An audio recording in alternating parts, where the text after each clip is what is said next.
Molt bona tarda, avui sóc aquí per parlar-vos d'aquest recull de contes No ho proveu a casa d'Angela Redman de l'any 2015. Què dic? Que me l'he llegit per participar al Club Medusa d'aquest mes i que trobareu una sèrie de relats totalment aleatoris, totalment random, que no tenen cap mena de connexió entre ells, a part del fet que es tracten coses extraordinàries d'una manera totalment ordinària i que s'intenta fer ús de la ironia, d'un humor fi, per crear una sèrie d'espectacles i d'imatges que són bastant xocants. Tot això amb un narrador en primera persona que ens pot ajudar a connectar més amb el personatge principal i així per destacar dir que jo, encara que l'autora és de Gran Bretanya, a mi m'ha semblat que retratava un món molt estatunidenc, no sé, l'ambient m'ha fet aquest efecte.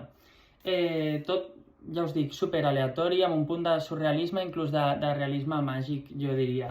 I si he de destacar dos contes, els que més m'han agradat són Sobreviure a la santedat, m'ha semblat crema fina, i alguna cosa tenia la Catwoman que m'ha fet prou gràcia. Els altres, com sempre, qualsevol recull, alguns t'agraden més, alguns menys. I aquesta és la meva ressenya d'avui. Espero que us hagi agradat i que estigueu molt bé. Adeu!